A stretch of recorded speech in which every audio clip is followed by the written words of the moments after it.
Hi everyone, I'm Jack the Rambling Raconteur. I hope that you're doing well. I hope you have a flagon of mead at hand, because it is time for Sagalong 2023. In this case, the saga of King Hrolf Kraki, our shorter saga in this year's reading, and yet packed with so many interesting ideas, compelling characters, themes that are laid out that we know are going to develop in subsequent weeks. So I hope that you are enjoying this saga. I thought it got off to a great start. And you might be wondering, just where is King Hrolf? I met him on the very last sentence of this week's reading. But that's not unusual for a saga. Often the titular character, the person who's going to play this leading role in a conflict or in history, is not introduced until later on. And I think there's two reasons for that. One is that there's a sense that the seeds of conflict lie in the past with parents, grandparents, that this conflict was born deep into the past and it's just been brewing for some time. And now the titular character, the leading protagonist of the saga, is going to be born into the conflict, is not going to choose to take part in it, but is going to be thrust into it. And so there's this sense of fate that's occurring here, this historical fate. But there's also the sense of being able to measure and compare the characters by giving us one or two generations earlier and seeing heroic deeds or wise choices and you know, romantic passions. By seeing all of these things in prior generations, we're then able to compare and measure the titular character against those prior generations, and in a sense magnify that character up in some ways. And so I think those two rationales are both evident in this saga. But we certainly get King Hrolf's his father, his uncle. We do get his great uncle, who's a real scar to the Mufasa of Hrolf's grandfather. So a man was named Halfdan and another Frodi. The two were brothers. They were the sons of a king and each ruled his own kingdom. King Halfdan was mild-mannered and easygoing. He was quiet and good-natured. But King Frodi was the harshest and greediest of men. And sagas are not going to play around. They tell you straight up who's the bad guy, who's the good guy, if anyone can claim that title during these times. But King Frodi is not a pleasant individual. He is jealous of his brother, and so he has him murdered. He then wants to murder his brother's sons. They might rise up and take vengeance on him one day, but they can't find them. Helgi and Hror, the sons, are hiding, and King Frodi and his men cannot find them. Now, we're introduced right away to the idea of sorcery. The King Frodi calls on his sorcerers to discover the location of these sons. And it's interesting that we are introduced to that supernatural aspect right away. Because we see its limits. We see that they're able to sort of spot this area that they can't see into. And by deduction, that must be where the boys are hiding. And so they go to search. And Helgi and Hror escape, and they make their way ultimately to join their sister and their brother-in-law, but they remain in hiding. They wear hoods, and everybody assumes that they have diseases or are sick or something. And that's why they can't show their faces, not that they're the missing noble sons. But joining their sister and their brother-in-law in the household, incognito, they make their way to King Frodi's hall, his house. And there we get another side of sorcery that's quite interesting. Then Asiris, who was called Heid, arrived. The king told her to use her art to divine what she could learn about the boys. The king had a magnificent feast prepared for her and had her placed on a high trance platform. Then he asked what she could see of the future. Because I know, he said, that much will be made clear to you. I see that there is great luck in you. So answer me as quickly as possible. She wrenched open her jaws and yawned deeply, and this chant emerged from her mouth. Two are the men, I trust in neither. They, the excellent ones, who sit by the fire's side. The king replied, are you speaking about the boys or about those who have saved them? She answered, they who long were on Vifel's island, and there were hailed with hounds' names, Hop and Ho. Just then Signy threw a gold ring to the Sibyl. Heid was pleased with the gift, and she wanted to stop her divining. She said, this is how matters stand. What I said is only a lie, and now all my prophecies have gone astray. The king replied, if you do not choose more wisely, you will be tortured into speaking. Here among so many people, I still do not understand any better than previously what you are saying. And why is Signy not in her seat? Can it be that wolves are plotting with predators? The king was told that Signy had been sickened by the smoke from the hearth. Jarl Savel asked her to sit up and behave courageously, for it can have much bearing on keeping the boys alive if that is what is meant to be. Act in such a way that your thoughts cannot be read. As matters stand, there is nothing that we can do to help them. King Frodi now pressed the sorceress hard. He commanded her to tell the truth if she did not want to be tortured. Her mouth gaped wide, but the spell became difficult. Finally, she spoke this verse. I see where they sit, sons of Halfdan, Hror and Helgi, healthy both. They will rob Frodi of life. Unless they are quickly dealt with, she said, but that will not happen. Then she jumped down from the trance platform and said, "Hard are the eyes of Ham and Hrani. They are princes, wonderfully bold." The boys, now frightened, ran from the hall and headed for the woods. And so she does complete this prophecy. She does foretell what will happen, but it's reluctant. There's a sense that Signy, the sister to Helgi and Hror, has bribed her with the gold ring. And so that side of the supernatural, that side of sorcery, of being able to tell the future, is interesting to see in this saga. Of course, it's being written down nearly a millennium after these events took place, but it's interesting to see this side of it. Of course, Helgi and Hror are able to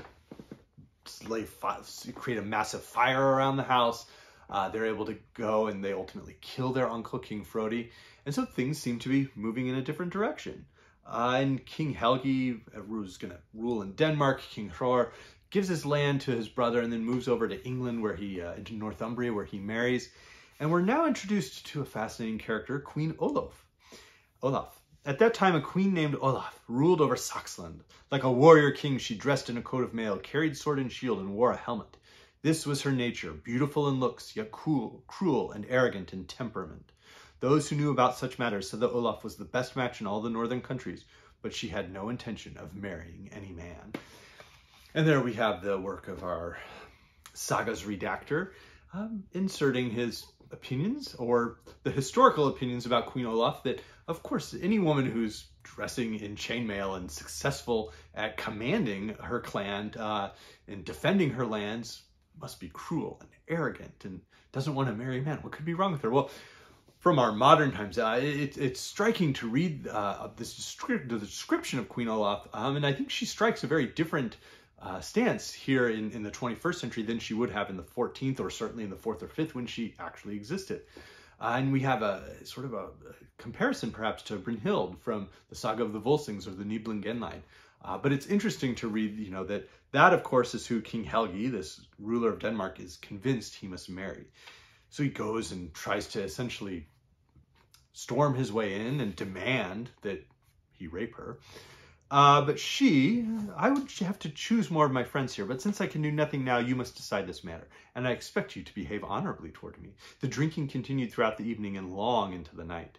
The queen was so cheerful that no one noticed in her anything other than that she thought well of the marriage.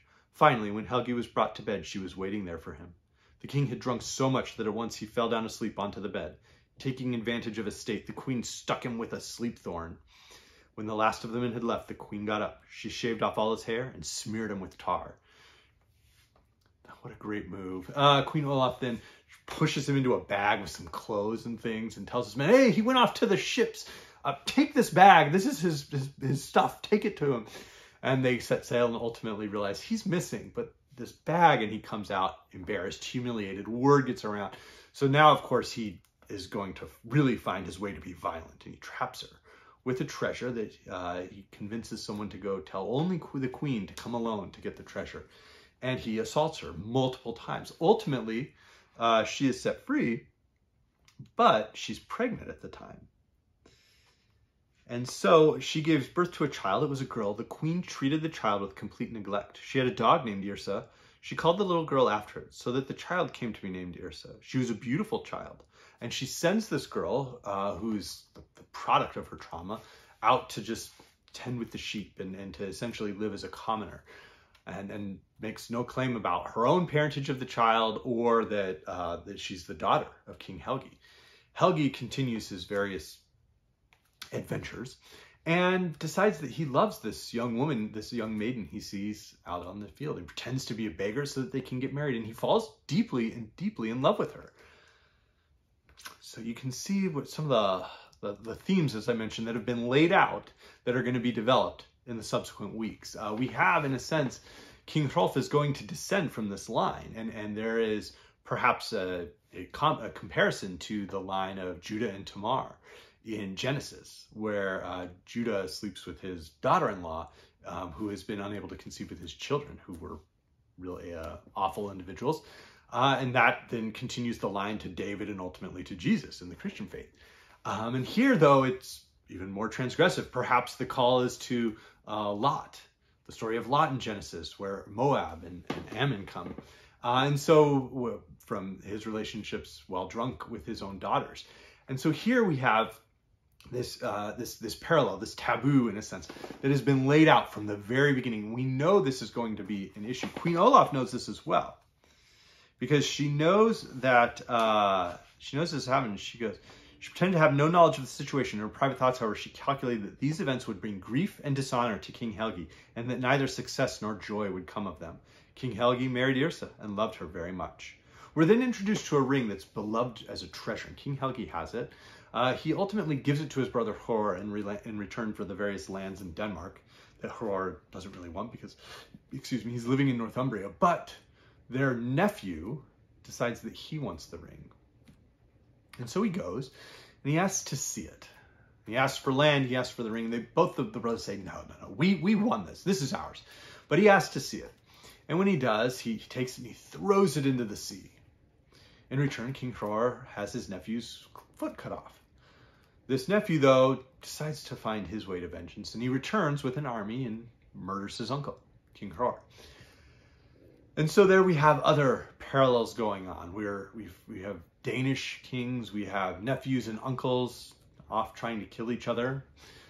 Sounds a little bit like perhaps the Hamlet of Saxo Grammaticus, who wrote about these Saxons, these Danes, these kings, in his own historical writings, where he mentioned King Hamlet, who later becomes, of course, Prince Hamlet in Shakespeare's play. But we're ultimately led to Agnar, the son of Hrolf, born after Hrolf's death, who grows up to be a great warrior. And he captures Hrolf, he just tortures him and destroys all of his limbs.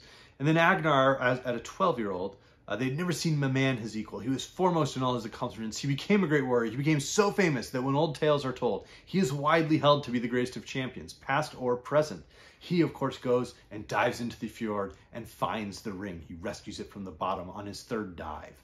And we're told then at the very end, King Helgi stayed at home in his kingdom during the winters, but in the summers he went out raiding. He became a famous man, more renowned than his father. He and Yrsa loved each other deeply. They had one son. He was named Hrolf, the one who later became a most worthy man. And that's where we'll pick up next week. But we can see that the seeds are already there. The relationship, the forbidden love and marriage between King Helgi and Yrsa, his daughter, and their child, Hrolf, are going to spring. Those issues are going to bloom in subsequent weeks. But what we haven't noticed really there haven't been any massive action set pieces. We've had some violence, we've had some conflict, but we haven't had the large set pieces that we saw in Njal's Saga or in Egil's Saga. So we'll see where those pop up here. Now, as I had mentioned, there's a historical reference, of course, to an antecedent with Hamlet and Shakespeare's Hamlet, but we also have references towards another famous work, Beowulf. In fact, the seeds of the Beowulf legend in Old English and this King Hrolf and characters that are within the two, we're going to notice parallels as we go on. So if you're a fan of Beowulf, you might really enjoy this. In a large sense, King Hrolf is one of the works that reaches deepest into time to tell its story. The Saga of the Volsungs would be the other one that really masters that incredibly well. These are works that are written down nearly 1,000 years after the historical events occurred. And so we have a millennium of song to develop these legends and sagas.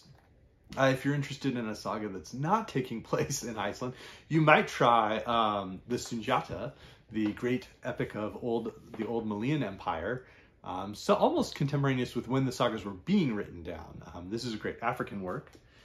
The way that Queen Olaf is referred to somewhat recalls what's happening with the town and the Ulster cycle in Ireland, and the way that women are portrayed in that as leaders and as able to take part in battle or conflict, but also by their male authors as corrupt or arrogant or haughty. Certainly with the relationship between King Helgi and his daughter Yrsa, we have Freud's Totem and Taboo, if you're interested. And there's a way, the episodic way that the chapters in the sagas are told reminds me quite a bit of Outlaws of the Marsh or The Water Margin by Xi Nian, the great Chinese epic, which is fantastic. great action as well. And of course, if you're interested in our longer saga for this month, we have Grettir the Strong. But let me know how you're enjoying Hrolf, and I hope everybody's doing well. Thanks.